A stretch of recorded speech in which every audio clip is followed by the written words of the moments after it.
Welcome back, everyone, to Insightful Principles. I'm excited to get this one started. I'm here with another guest here on the show, Carl Bosse. What we're going to be talking about today is small business acquisitions. It's definitely a prevalent topic in today's economy. And Carl specializes in this industry, and he actually has a company called Movino Group that assists entrepreneurs with acquiring privately owned businesses and also related properties. He has over 20 years of entrepreneurship experience, and he's taken the time to actually come on the show today to share his expertise. And with that being said, welcome, Carl. I'm glad that you're here on the show today. Oh man, thanks a lot, Kev. I really appreciate you having me. As I told you before, man, I really appreciate what you're doing. I think financial literacy is something that's very, very important, especially for our young people. It's something that we don't get in the schools, not a whole lot of it. So I love what you're doing, man, and I'm happy to be here. Oh, I appreciate that so much. And yes, I totally agree. So to get things started, can you share with the audience a little bit about your background and experiences? Yo, strangely enough, Kev, my background is in the music and entertainment industry. I was one of the founding partners of a company called Landmark Entertainment Committee, and we were responsible for a record called Get Crunked Up by Icons. I don't know if you remember that. That was in the early 2000s. You probably were way too young to know that record. We also produced an independent film called Bloodline, which was pretty successful. That was a direct-to-DVD release available at some of the archaic stores like Best Buy, Circuit City, Blockbuster, and direct-to-DVD release. That was my background. I spent about 15 years in the music and entertainment industry. I worked on the business affairs side, handling everything from music licensing to film financing, and really just all of the administrative aspects of the business.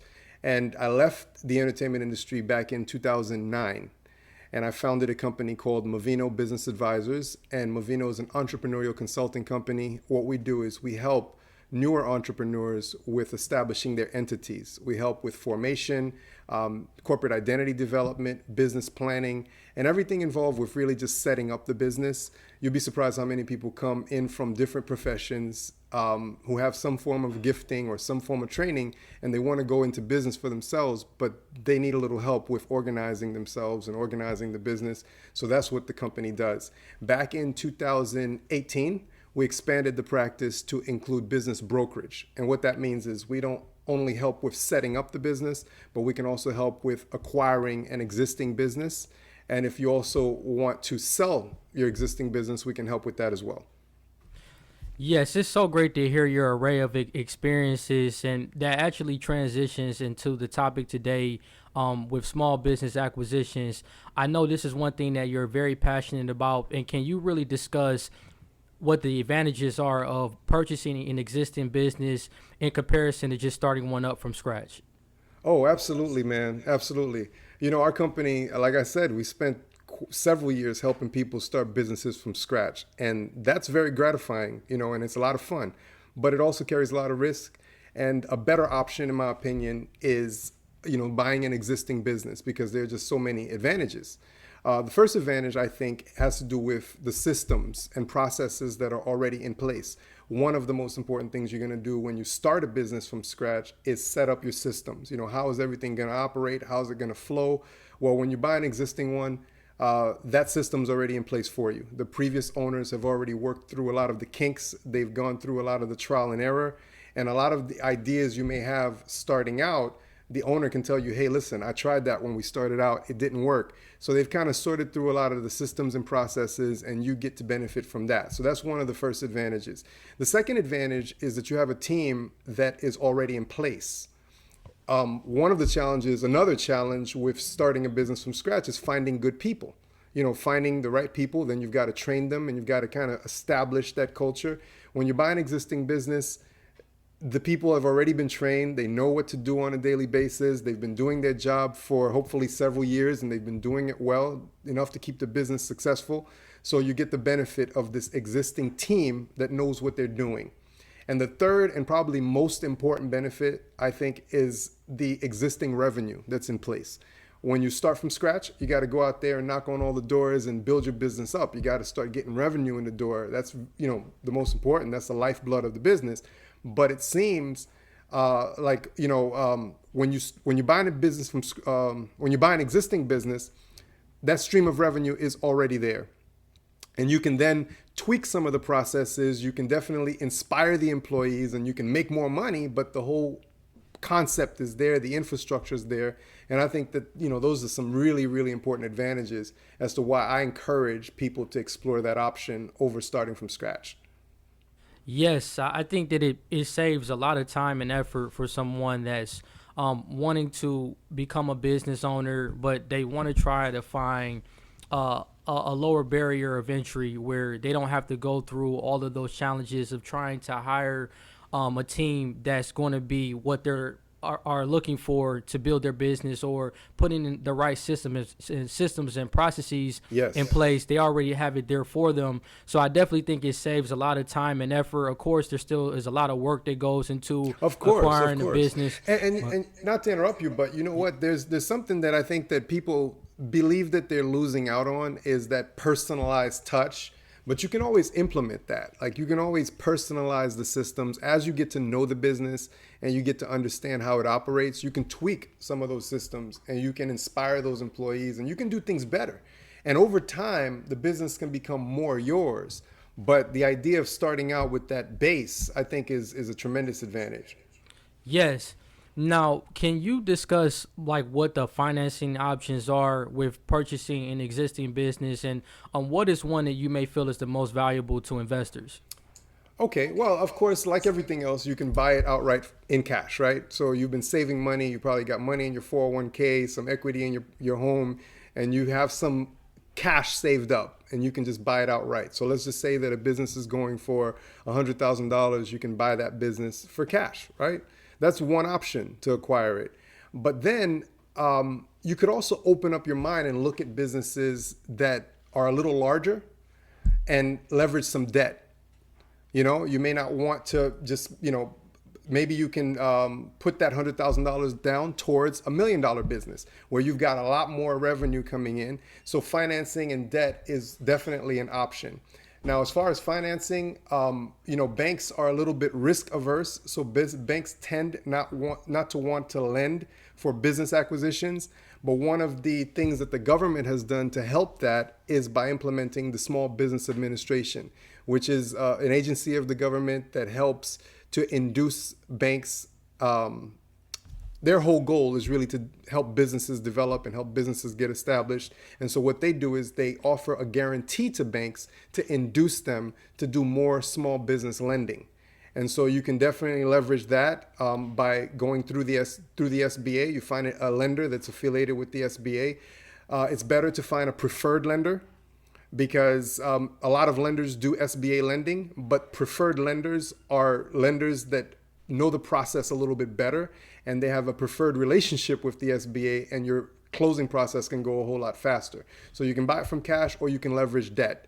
You can leverage debt in the form of conventional loans or SBA loans. Now, the third option, which I think is a really great one that sometimes is neglected, is seller financing. Sometimes you may not have a business that qualifies for an SBA loan, but the seller is willing to carry the note. They're willing to allow you to take over that business and pay them over time. And that's definitely a great option that a lot of people don't get to consider. Yes, I know with seller financing, I first heard about that term in real estate, and it really is a strategy where you can directly work with the owner and you can come up with, a financing plan. Yes. With not having to go to the bank. Can you kind of talk about exactly what seller financing is and how important it is in your industry when working with other investors? Oh, absolutely. Yeah. Well, like you mentioned, seller financing is when the owner says, you know what, I will allow you to take over the business and you will pay me the agreed upon price over time with an added interest rate. So it's basically they're going to be the bank. They're going to hold paper. Okay. And you're going to make payments. And the advantages of that is that it allows the seller to really get their price A lot of times people don't have the cash to buy the business outright. And let's say the bank doesn't feel that the business can be financed, but the owner knows their business. They know that the business does bring in that revenue. They know the nuances. They know when the cycles are. They know that investment very well. So if someone came to you and they ask you, say, Kevin, can I borrow some money to start a business? You would have so many questions about that business before you would lend them the money. But as the owner of the business, you know the inner workings of it already. You know everything about that business. Now it's more about the experience of that buyer, making sure that they have the business acumen to keep the business alive. You don't want somebody to come in and run the business to the ground. So you're going to have to be, do an exceptional job at filtering which buyers you're going to actually talk to. But if that buyer demonstrates that they have some experience in the industry and they have the business acumen to keep that business going, it can be a really great arrangement where you can get the price that you're asking for the business and get a portion of it up front, but carry a portion of it and receive it over time. You can do that over, let's say, 2 years, 3 years, but you allow the new owner of the business, the buyer of the business, to basically pay you from the profits that they will generate as they continue to run it. Yes, I definitely think that seller financing is one financing option that more people should definitely look at when purchasing an existing business. Now, we've discussed the advantages of purchasing an existing business as well as the financing options. Now, what does it look like as far as the process based on your experiences when you're working with investors? Let's say they've decided on wanting to do either a conventional loan or a small business loan. What does that process look that you have seen within your industry? Okay, yeah, the process, I gotta say, in all transparency, the process can be very, very complex. It can be very complex. And for that reason, we highly recommend that you work with attorneys and accountants that specialize in the purchase and sale of businesses, not just general practitioners. You want someone that has gone through that process, that specializes in the purchase and sale of businesses, because there are a lot of complexities. That being said, there are also some similarities to the process to purchasing a piece of property. And I like to emphasize the similarities so that to make it easy for everyone, so that you can understand it. Most people are familiar with the process of buying, a house or a commercial property. Most people are comfortable with that process. So I like to highlight the similarities just to draw the picture. Even though there are a lot of differences and there are a lot of other complexities, you really want to bring in the experts to, cover the nuances, but there are some similarities. So to go over the process, I like to set the stage and highlight what those parallels are. Number one, when most people are buying a piece of property, they tend to engage a brokerage firm. And that brokerage firm has an agent that works with them and does an in-depth needs analysis to figure out what type of property you're going to need, what type, what is it, 2 stories, 1 story, do you need to have a pool, what area does it need to be in? So you kind of do an in-depth needs analysis to figure out what type of property, right? And in most cases, a lot of people have to leverage debt. So that agent has a tendency very early into the process to introduce you to a lender, if you're not already affiliated with a lender, who can kind of go through your financial profile to see what type of property you would qualify for. And that sets the stage and gives us the parameters, right, for what we're going to go out there and search for. What type of a home are we going to go out there and search for, at what price point, in what area, and all the specifications. Well, on the business side, we do something similar. We do an in-depth needs analysis to figure out, how many hours do you want to work? What industry experience do you have? What type of lifestyle are you going to want out of this business? This is the kind of thing where you're engaging some of your other family members. We want to know as much as we can right up front about the type of business that you want to acquire. If you don't already have a lender relationship, we try to talk about the financing. How much capital do you have? How much financing will you need? And if you don't have a relationship, we try to introduce you to a lender so that they can do an in-depth analysis of your existing financial profile to see what your bite size is, so to speak. What type of business would be a great fit for you? What type of a loan could you qualify for?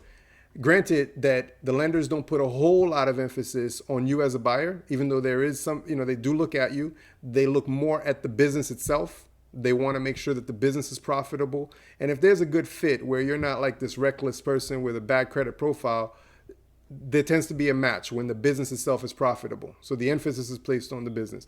So you got that, in-depth needs analysis. You got that lender relationship that we established very early on. And then we get to search. We go out there and search and try to identify what business would be the best match. When we do find the right business, we would make an offer. If that owner or seller agrees to your offer and there's a negotiation and we can come to terms on all the aspects of the deal, we enter into a contract. That contract tends to have some provisions in it that allow you to do some due diligence, where you get to examine the business to see if all of the representations that the seller has made are in fact true. That's comparable to the inspection period that we have when buying a piece of property. You get to examine the property to see if you want to proceed with the sale. Well, it's the same thing there. So these are some similarities. If everything checks out and you want to proceed and the property is able to be transferred, there aren't any lien issues or anything like that, you proceed to closing, right? So we go through a closing and there's a transfer of funds and a transfer of ownership that takes place at closing, just the same way that it does in the purchase of a piece of property. Since many people are comfortable with that process, since they understand that, we like to highlight all of those similarities so that we can kind of at least set the stage. You at least have a skeleton of how the process would flow. We do an in-depth needs analysis, identify a property, make an offer, negotiate a deal, examine the business and make sure it checks out, then go to closing. A couple of the differences are that when you buy a piece of property, the seller basically releases the keys, and after title is transferred, they're gone, right? They basically go wherever they're going to go. In small business acquisitions, sometimes there's a transition period where the seller would stay on board for a certain period of time to acclimate the new owner to the business and kind of teach you some of the different nuances. And there are a couple of other differences that we can touch on later, but this is the premise of it. It kind of follows the same flow as a regular real estate transaction, except that there are a lot of little bumps and bruises along the way that we encourage you to have experts in different fields involved to avoid a lot of pitfalls.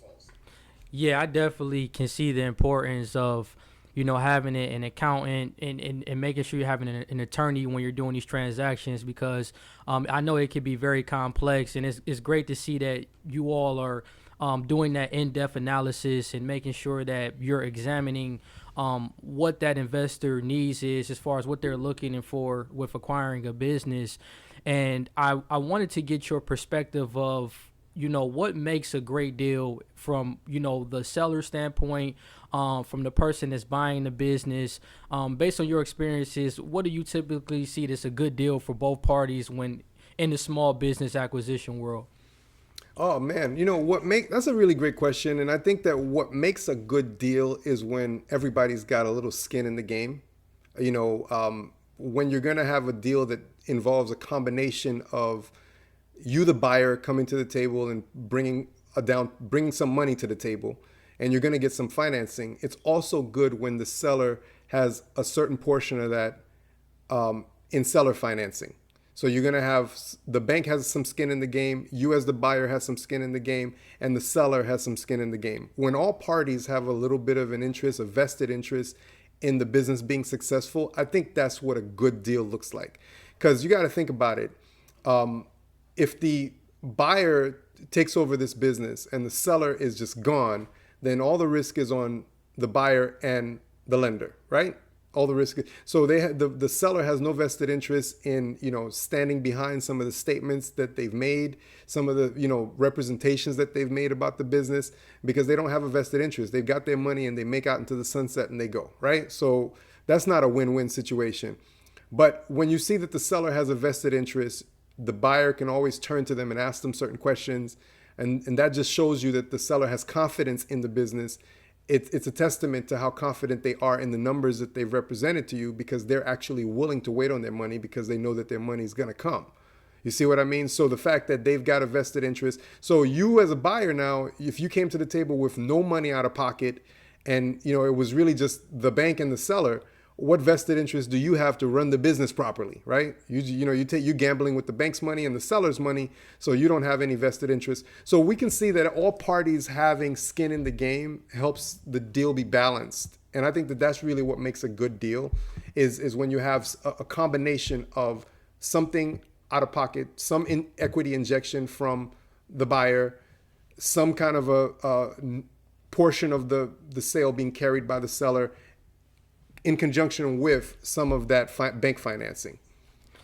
Yeah, so speaking on that, do you see an advantage for an investor to use a combination of, let's say, for example, like seller financing?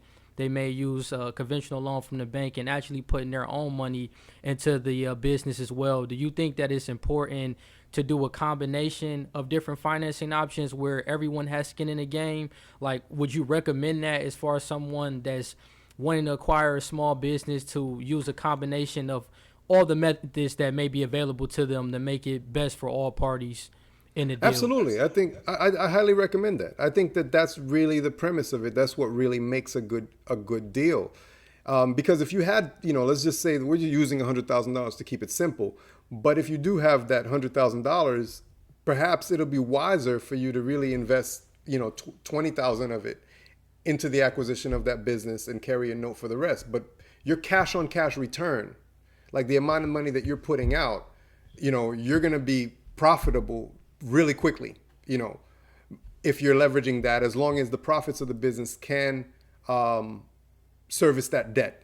So you're taking out a loan for $80,000, maybe it's 70 from the bank and $10,000 from the seller. As long as the profits of the business can pay that debt, pay the seller, and provide you with a return on the money that you've put in, it's a great deal. It's a great deal. You're going to be profitable on your $20,000. The bank is going to get their money plus the interest that they're charging you, and the seller is going to get their money plus the interest that they're charging you. So everybody's going to win. When you do a deal like that, you could have, like I said, took that whole 100 and bought the business outright. But when you think about it, why would you want to do that? You're taking all the risk. You know what I mean? You're taking all the risk. So it'll be wiser for you to just basically leverage debt if possible. If that business can qualify for the loan and you have a lender that's willing to make the loan and then the seller's willing to carry a portion of it, that's always going to be the wiser strategy, instead of just basically taking out that 100 grand and, buying the business outright, because then you're carrying all the risk. All the risk. Yeah, I think it's about leveraging debt strategically, where you can use these methods of financing where you don't have to take on as much risk, and then your cash on cash return, you can kind of expand it out over time with paying the loan back. And I just think it balances your risk. And it's a really smart strategy when you think about it. So I totally agree.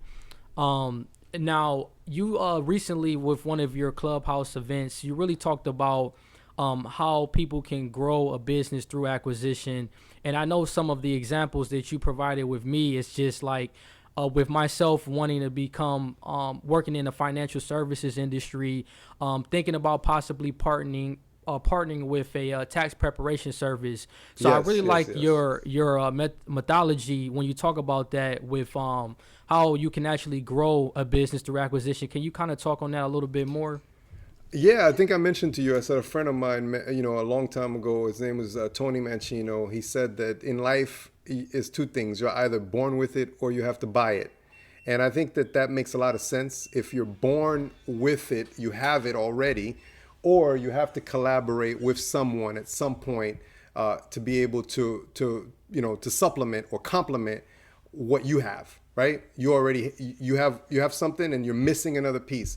So it's always good to look at the business and see what's missing, right? What am I missing? Where are my deficiencies? I'm strong in this area and I'm weak in this area. So you look at this business and you say, well, you know what? I'm kind of weak in the customer acquisitions department.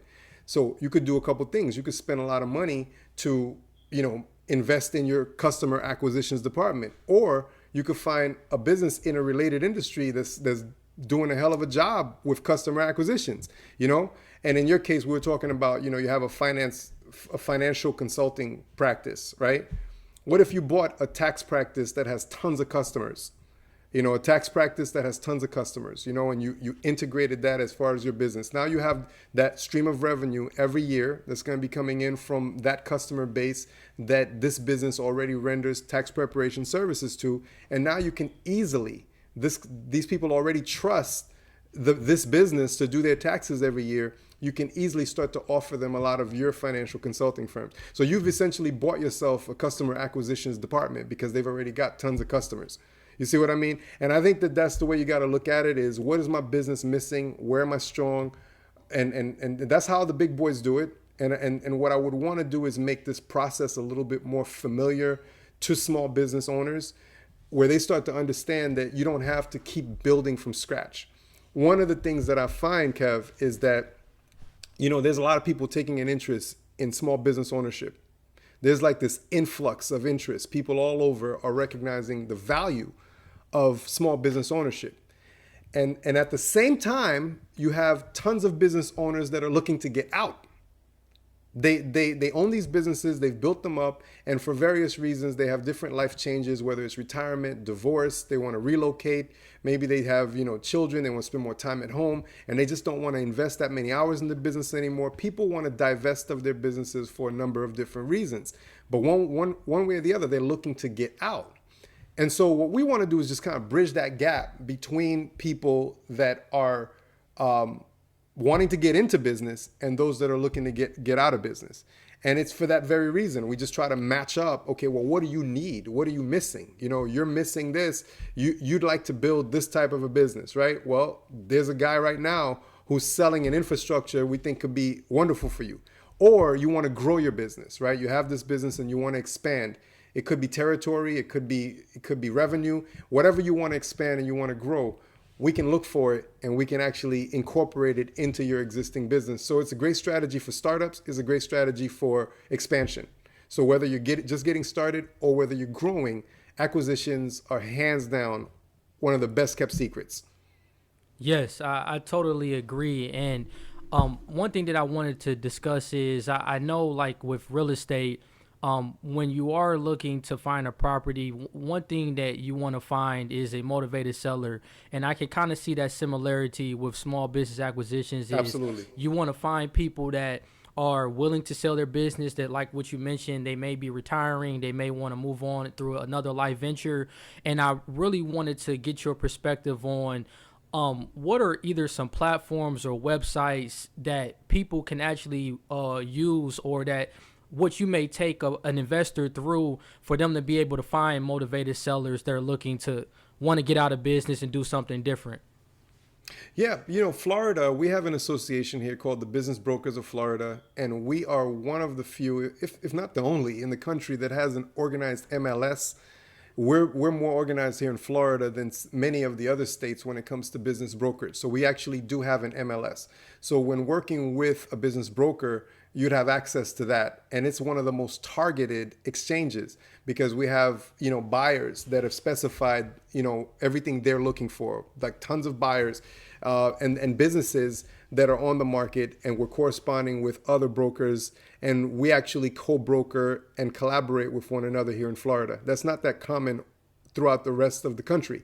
In some states, brokers don't like to collaborate. So when a broker has a listing, they look to find the buyers themselves and really just kind of facilitate the deal themselves. But Florida, because we do co-brokering down here, we have the highest volume of business sales taking place than all the other states because of that exchange, because we have that MLS. Some of the other consumer-facing sites are businessesforsale.com, bizbuysell.com, and these sites, you can go to them and actually identify businesses that are for sale. They're listed there. Brokers actually list their put their listings there as well.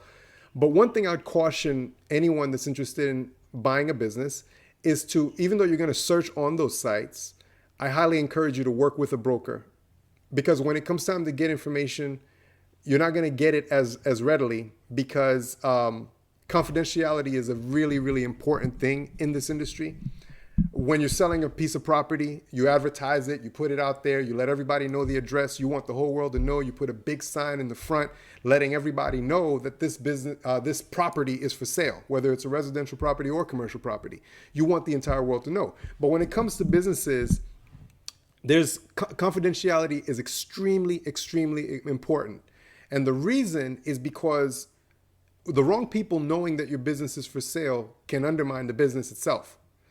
Your employees, if they find out too early that the business is for sale, they can get scared and start looking for other jobs. They can panic, right? Your competitors can leverage that information. They could actually try to steal some of your good people. They could tell them, hey, listen, you know what?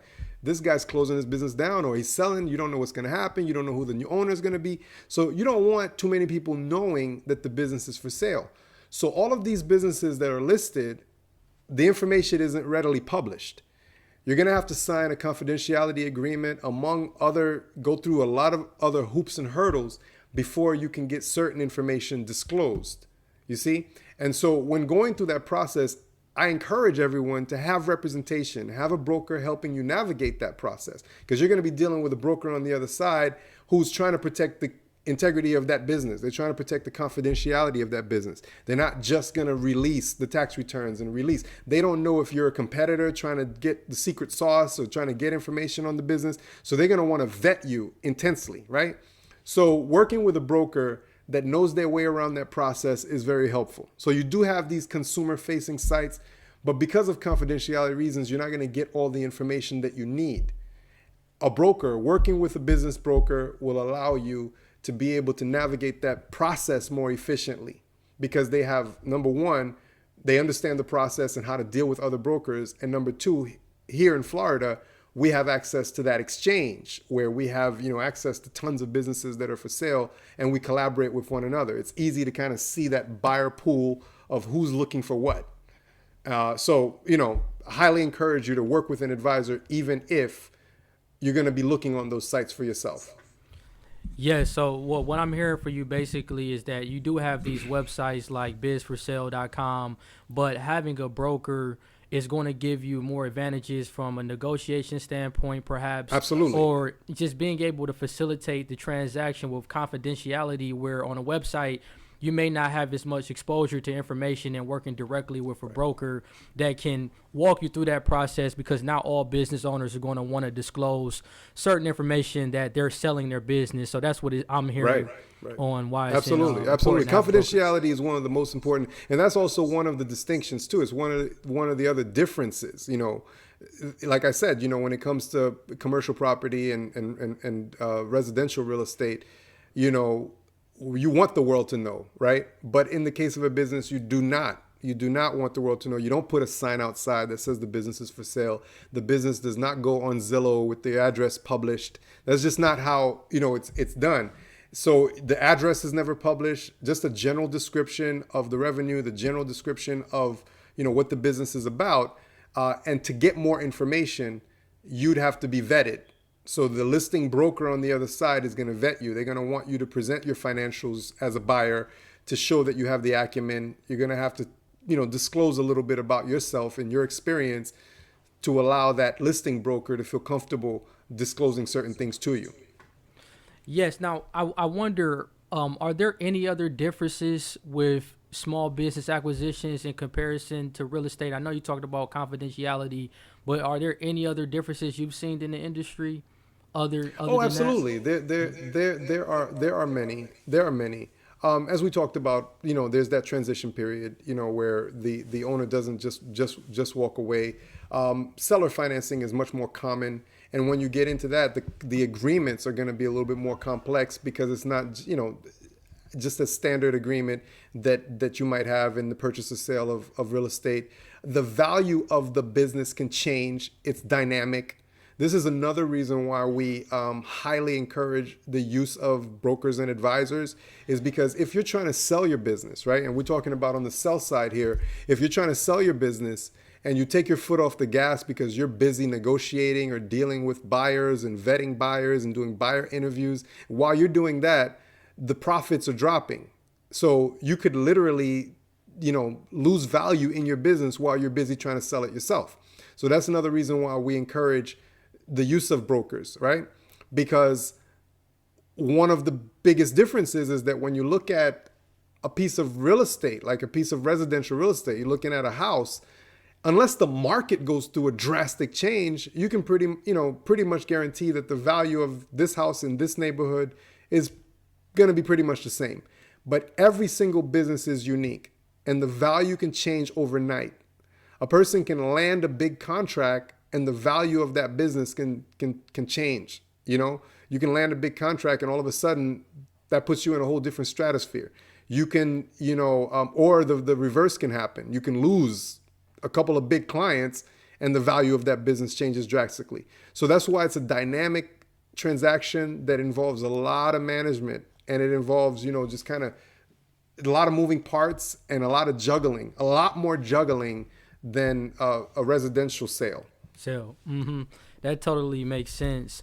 Now, as we're coming to a close, this is one topic that's very dear to me, and one that we have talked about off camera, yes. But really wanted to have a discussion around just how important ministry is in business, and not keeping your faith separate with your career.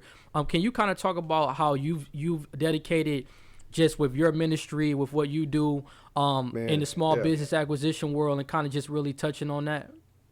Absolutely, Kev. See, now you're touching on something that's very, very, dear to my heart. It's really what adds purpose to what I do as a business advisor, a business consultant, as a business broker. It's a profession, right? You're helping people to get into business, get out of business. So it's a service. I'm rendering a service to people, and I'm serving people. But sometimes, you can lose sight of the purpose and the meaning and why you do what you do. And what you're touching on right now is a big deal to me, because I'm a man of God. I'm a man of faith, and my faith is, integral to my life. It's central in my life. And I struggled at one point to reconcile the two, to reconcile what I'm doing for a living and what I do with my life. And I discovered this book called Business Secrets from the Bible. And this book completely changed my perspective on what business is. And I saw that there's a greater overlap between business and ministry. And I mean, a tremendous overlap between business and ministry. So what do I mean by that, right? What is ministry? Ministry is really just us serving. By definition, you probably know that ministry is serving one another. And when you really think about the definition of what a business actually is, a business is really developing a system to produce a product or a service that addresses a need in exchange for payment, right? I mean, in simple terms, if we cut out all the fluff, cut out all, the schools of business and cut out all that, what we're doing is really addressing a need in exchange for compensation. A product or service that addresses a need. So what are we doing? We're serving. We're serving one another. Every business on the planet is really addressing a need and therefore serving its community and serving other people. So we are literally serving one another. And there is this overlap. The overlap is so great. Sometimes I actually feel like they're one and the same. And what I try to do is encourage people to recognize how their service to other people is a great way and a great platform to glorify God and to serve God. Because God is pleased with you serving me serving you, right? We serving each other. That's what he says. He wants us to serve each other and love each other. So when you talk about this mouse that I have here on my desk or this phone that I have, these things serve me. So the people that have developed these things actually serve me. We have a tendency to compartmentalize ministry and say, well, when I'm doing a certain thing, this is what's categorized as ministry. I'm serving people when I'm preaching, or I'm feeding the homeless, or I'm doing a certain outreach, and I'm doing this. When the reality is there's so many other people that have participated in your service. The people that made the styrofoam cups, the people that made the styrofoam plates, the spoons and the forks, and the car that you drove to get there, the bags that you put the clothes in, the people that designed the clothes. Like, all these people have contributed to this act of service that you're doing. And we have this tendency to detach the two. And I think that that's not the right way of looking at it. I think we should, in school we learned about integers, about being whole. And our life is one. It's not compartmentalized. And I think that we do a real disservice to ourselves when we separate our work life from our worship. So I like to help people to reconcile the two, for them to recognize that your work, the work of your hands, is one of the greatest platforms for you to glorify God, because that's the way you serve other human beings, other creations, other people of God. So you serve the world. This is your gifting. God has given you a gifting. He's given you something, and you're going out there to serve the world. God has put this in your hand. So you're turning around now and you're offering that to the world. And I think that adds so much purpose to the role that I play in working with small business owners. Very often people pursue fields based on money, right? And the Bible tells us clearly that you can't serve both God and money. So it's either you're going to do it with a heart of serving God by serving people, or you're going to do it just for the money. The majority of people make the decisions just for the money. They make the decisions, okay, I'm going to get into this line of work just for the money. And it has kind of turned business into this whole new thing. Business has become something completely separate and isolated from ministry. Personally, for me, I like to reconcile the two. I like to bring people to the recognition that their work is one of the greatest platforms that they have to glorify God. Because if you think about it, Kev, you know, they tell us that we have 24 hours in a day. This is common, that we have 24 hours in a day. But what's the reality? The reality is that every human being on the planet is going to go to sleep. So really what you have is your waking hours. So even if you sleep 3 hours, you're going to sleep. So it could be 4 hours, 5 hours, whatever you're going to sleep. So let's say you sleep 8 hours as recommended, right? Then you have another 8 hours that you're going to be going to work. So you have 8 hours that you work, 8 hours to sleep. What's left? 8 hours. So you have 8 hours where you're going to squeeze in grocery shopping, clean the house. You're going to be doing a lot of other little tasks that you have just to live. But the bulk of your day is spent at work. And we know that most people are spending more time at work. It's not just 8 hours, because you got that hour to commute, get dressed and commute there, then commute back. So it's closer to 10. And you probably take it from your sleep. So you probably take 2 hours from your sleep, and you sleep 6 hours and spend 10 hours at work. But when you take that 10 hours and you do not use it as a platform, look how much of your day you've missed out on the opportunity. Look how big of an opportunity you've missed out on glorifying God within that time period. And you're left with 8 hours where you're trying to squeeze in quote unquote ministry, quote unquote ministry within those 8 hours, along with everything else that you're doing. Clean the house, go to the grocery store, get a haircut, whatever you got to do. You're trying to squeeze it in that other 8 hours. What if you included that other 10 hours as part of your ministry, and you saw it as your work every day, and you saw the work that you do as working for God by serving his children? That changes the whole landscape. It changes how you perceive what you do. It elevates the level of thinking. It elevates the way that you do your job. It just elevates everything, puts everything on a whole nother level. You get what I mean? So that's one of the things that I think really adds purpose to what I do, because people have a lot of giftings, right? What I do, I consider it gift wrapping.